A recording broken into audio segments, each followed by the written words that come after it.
झाला पाहिजे.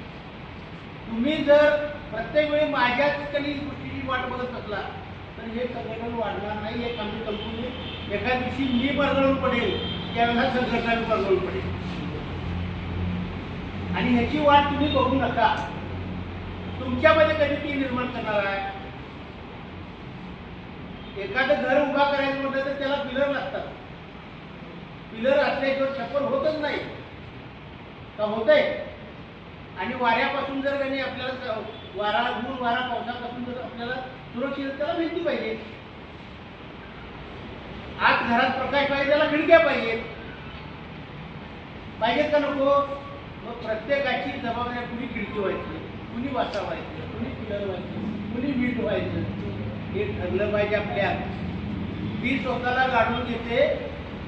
त्याला पाणी टाकल्यानंतर मातीतनं अंकुर येतो. अंकुराला म्हणजे रोप तयार होतं, रोपाचं झाड तयार होतं, झाडाला फळं लागतात, आपण खातो. तशाच पद्धतीनं स्वतःला तुम्ही गाडून घ्यायला पाहिजे. मग तुमचं एखादं रोप तयार होईल आणि तुम्ही उभा केलेलं जे काम आहे, तुम्ही पुढे नेलेला जो विचार आहे तो समाजामध्ये जर पसरला तर त्याचा वटवृक्ष तयार होईल आणि त्या वटवृक्षाखाली सगळा समाज कोण सावलीसाठी येईल, कोण अनेक हेतू असतात, कोणती फळं खायला येईल, कुणाला पानाचं उपयोग, कुणाला मुळाचा उपयोग काहीतरी होईल. पण या गोष्टी करत असताना स्वतःचा त्याग करायची सुट्टी होती पाहिजे. नाहीतर माझ्या घरात माणसं आहे, माझ्या घरात कोणतरी मैयत झालेला आहे, माझ्या घरात करा ते केलंच पाहिजे तुम्ही. पण ते करत असताना त्याला बी टायमिंग ठेवा, त्यालाही टायमिंग ठेवा. बाबासाहेबांच्या घरात बाबासाहेबांचा सगळ्यात आवडता मुलगा कडे एक गुरुनगरा नसुनदा. बाबासाहेबांच्या घरात बाबासाहेबांचा सगळ्यात आवडता मुलगा राजनंतर वरती मेलेला होता. त्याच्यात मेलेला होता. त्याला औषध पडायला पैसे नव्हते बाबासाहेबांचे. त्याला थंडी तापात प्रचंड आलेला होता आणि त्याला घेऊन बाबासाहेबांचे फिरत होते आणि फिरता फिरता ते पोरगं मेलेलं आहे. पोरग्याला कफन आणायला भाऊबंदी आणायला पैसे मागायला लागले. तर बाबासाहेबांनी त्यांना उत्तर दिलंय की माझ्याकडे कफनासाठी पैसे आहेत ते तर मी ह्या पोराला दवाखान्यात देऊन दिलं, त्याचा जीव वाचला असता.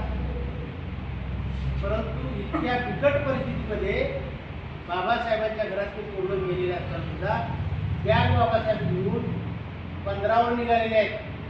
का तर तुमची आणि माझ्या हक्क अधिकाराची लढाई गोलमेज परिस्थितीमध्ये लढायची. त्यावेळेला त्यांचा मोठा भाऊ आनंदराय म्हणतोय की बाबा भीमराव तुझं काय चाललंय, तुझा पोरगा म्हणून पडलाय घरात, त्याला अजून दफन बी केलेलं नाही आणि तू कुठं चाललाय. बाबासाहेब म्हणले एक राजरत्न मेला म्हणून मी जर दुःख बाळगून इथं बसलो तर करोडो राजरत्नांचा काही सत्यानाश होईल आणि त्या गोष्टीचं खापर माझ्या डोक्यावर पडेल. गांधी आणि त्यांची चौकटी तिथं पोचलेली आहे, त्यांना थोपवायचं असेल तर मला तिथं पोचायला लागते. आणि बाबासाहेबांनी तिकडे जरा केली. आपल्या वाची वेळ येऊन येत नाही, बाबासाहेब येणारच नाही. परंतु त्याचं दुःख आहे म्हणून कारण सांगून वेळ मारून येण्याचा प्रयत्न बंद करू नका. तरच संघटन मोठं करता होणार नाही. नाहीतर मग कसं होईल माहिती आहे का, यायचं त्या प्यायचं निघून जायचं, शिष्टमंडळ करायचं निघून चालणार नाही. इथनं पुढं तुम्हाला खूप राबावं लागेल, कष्ट घ्यावं लागेल. तुम्ही 10 माणसाकडे घेऊन येताना तुम्ही 10 माणसं का घेऊन आले असते वेळेला मला विचारावं. मी सांगितलं तर आली नाही, मी सांगितलं तर येतो म्हणून सांगितलं चालणार नाही. त्या 10 माणसांना तुम्ही अगोदरच सांगितलं पाहिजे कसून जायलाच लागतंय.